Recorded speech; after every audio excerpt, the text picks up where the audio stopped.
दोस्तों स्वागत है आपका एक नए क्लास में। आज की अपनी इस वीडियो में हम लोग बात करने वाले हैं क्रॉस प्रोडक्ट के बारे में। 3-4 दिनों के बाद ये वीडियो आ रही है तो थोड़ा सा कंफ्यूज मत होइएगा।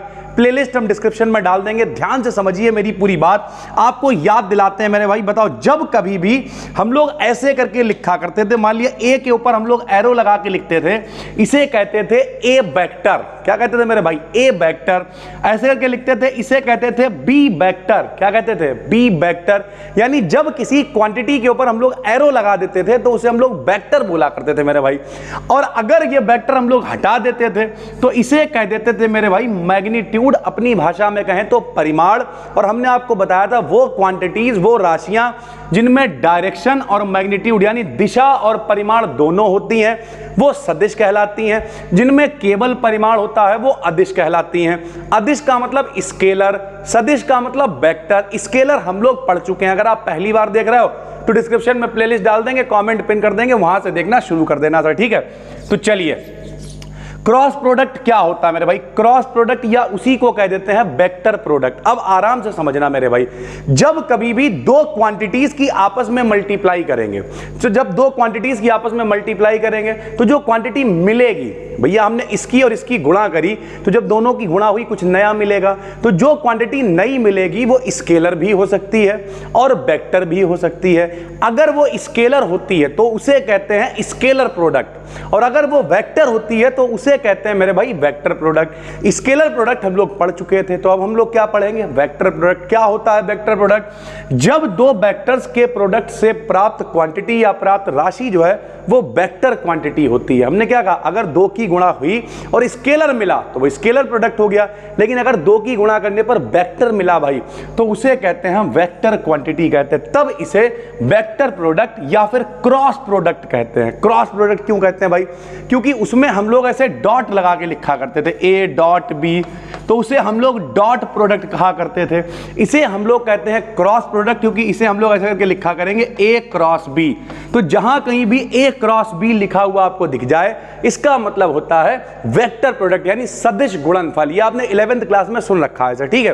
तो चलिए, तो हमने यहाँ पे लिख के क्या दिखाया? देखिए मेरे भाई, हमने लिख के दिखाया यह उनके मैग्नीट्यूड्स और एंगल के साइन के प्रोडक्ट के समान होता है। कैसे, वो भी समझा देते हैं कि मेरे भाई ये लिखा हुआ एक वेक्टर, ये लिखा हुआ है एक और वेक्टर, दोनों की क्रॉस यानी वेक्टर प्रोडक्ट जब हम लोग करेंगे तो ये उनके मैग्नीट्यूड, मैग्नीट्यूड का मतलब क्या हो गया? ए और बी, यानी दोनों के मैग्नीट्यूड, और साथ साथ में जो उनके बीच में एंगल बन रहा है उसके साइन की गुणनफल कह लो या प्रोडक्ट कह लो के बराबर होता है। तो ये फार्मूला होता है मेरे भाई। उसमें क्या फार्मूला हुआ करता था? A B cos theta.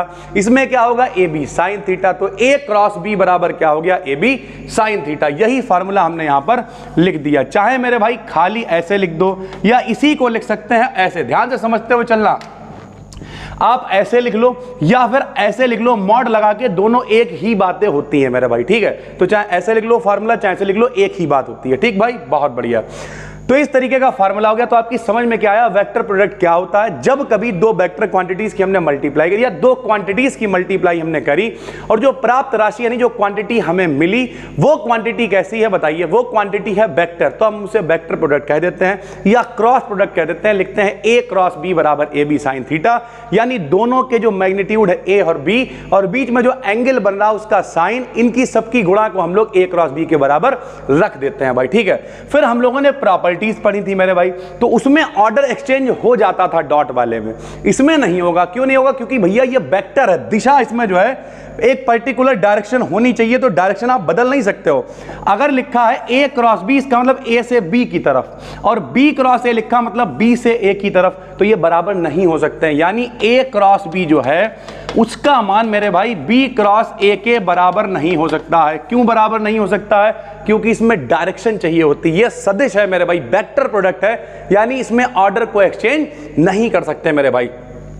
वो डिस्ट्रीब्यूट हो जाया करता था डॉट वाला, जिन लोगों ने देखी होगी, ये भी डिस्ट्रीब्यूट हो जाएगा। क्या मतलब? कैसे डिस्ट्रीब्यूट होगा जरा देखो भाई। अगर कहीं लिखा हुआ है बाई चांस ऐसे करके लिखा हुआ ए क्रॉस ऐसे करके लिखा है बी प्लस सी। तो जब कभी इस ब्रैकेट को खोलेंगे भाई तो क्रॉस इसके पास भी आएगा, क्रॉस इसके पास भी आएगा। इसका मतलब ये क्या है, डिस्ट्रीब्यूटेड हो जाएगा, वितरित हो जाएगा। तो देखो यहां भी चला गया और यहां भी चला गया मेरे भाई, ठीक है। तो इस तरीके से ये वितरित हो जाता है, दोनों जगह इसकी गुणा हो जाती है। उसके बाद अगर ये परपेंडिकुलर है, दोनों वेक्टर जो है परपेंडिकुलर, परपेंडिकुलर का मतलब होता है लंबवत, लंबवत का मतलब 90 कोण होता है भाई। तो अगर बताओ a क्रॉस b बराबर ए बी साइन थीटा है फॉर्मूला, थीटा का मान, लंबवत का मतलब, परपेंडिकुलर का मतलब कितना एंगल होता है 90, तो थीटा की जगह कितना रख दिया 90 रख दिया, साइन 90 की वैल्यू 1 होती है। तो 1 लिखो ना लिखो कोई फर्क नहीं पड़ता। तो परपेंडिकुलर के लिए a क्रॉस b का मान उनके उनके मैग्नीट्यूड्स के बराबर होता है, यानी उनके परिमाणों के बराबर होता है। ये आप लिख लोगे खुद, कैसे लिखोगे, दो परपेंडिकुलर वेक्टर्स के लिए उनकी वैल्यू यानी उनका जो प्रोडक्ट है वो उनके मैग्नीट्यूड्स के प्रोडक्ट के बराबर होता है। सिर्फ मैग्नीट्यूड रह जाएगा, साइन की वैल्यू 1 हो जाएगी मेरे भाई, ठीक है। उसके बाद फॉर पैरेलल की बात करें, पैरेलल का मतलब क्या होता है, समांतर। समांतर मतलब जब कभी भी दो के बीच में कोई एंगल ना बने, ये समांतर है, ये लंबवत है भाई, तो ये समांतर का मतलब कितना 0 डिग्री, यानी पैरेलल का मतलब 0 डिग्री। जब यहां इस फार्मूले में a क्रॉस b बराबर ए बी साइन थीटा में साइन 0 रखोगे तो साइन 0 की वैल्यू 0 होती है, तो 0 से जो टकराएगा वो खुद 0 बन जाएगा। तो इसका भैया पैरेलल के लिए कैसे लिखोगे, दो पैरेलल वेक्टर्स के लिए, दो पैरेलल वेक्टर्स का प्रोडक्ट हमेशा कितना होता है 0 होता है मेरे भाई, ठीक है। और आखिरी में इनका सेल्फ प्रोडक्ट जो है, यानी उसी की उसी से गुणा कर दो। अब बताओ, याद दिलाते हैं हम आपको, देखना भाई, जब कभी भी हम लोग क्या किया करते थे, a डॉट ए किया करते थे, तो a डॉट ए को हम लोग a स्क्वायर लिख देते थे, ठीक है। लेकिन जब कभी भी a क्रॉस a करेंगे मेरे भाई तो ये 0 हो जाएगा। तो उसी किसी वेक्टर की उसी वेक्टर से क्रॉस प्रोडक्ट हमेशा 0 होता है मेरे भाई। तो इससे पिछले वीडियोस में आपने देखा, फिलहाल तो अभी लाइट नहीं आ रही है बिल्कुल भी, वरना लाइव हम ये भी चलाने वाले थे, लेकिन खैर 9 भी बजने वाला था, टाइम भी था नहीं। आपने देखा अभी हमने बीच में एक लाइट बंद करी, तो लाइट की थोड़ी सी दिक्कत है, लेकिन टेंशन की कोई बात नहीं है, आपको अल्टरनेट वीडियोस मिलती रहेंगी और स्पीड हम काफी बढ़ाने वाले हैं, बिल्कुल भी टेंशन नहीं लेना है। जो लोग कोर्स में भी देख रहे हैं वो लोग भी परेशान ना हो, 1 महीने के अंदर सारा कंटेंट हर जगह पे आपको कंप्लीट मिलेगा। जितनी भी अच्छी अच्छी वीडियोस हैं वो आपको यहां पर भी मिल रही हैं यूट्यूब पे, आप चाहो तो डिस्क्रिप्शन में लिंक है, एप्लीकेशन वगैरह डाउनलोड कर सकते हो। और बिल्कुल भी टेंशन ना लो, सब कुछ यूट्यूब पर भी पढ़ाएंगे, अच्छी तरीके से पढ़ाएंगे सर, ठीक है। तो उम्मीद करते हैं आपको ये समझ में आ गया होगा। प्लेलिस्ट डिस्क्रिप्शन में पड़ी हुई है, बाकी जो लोग एप्लीकेशन पे देख रहे हो यहीं पे पीडीएफ नोट्स नाम की फाइल है, वहीं पे ये पूरी पीडीएफ आपको मिल जाएगी, बिल्कुल भी परेशान नहीं होना है।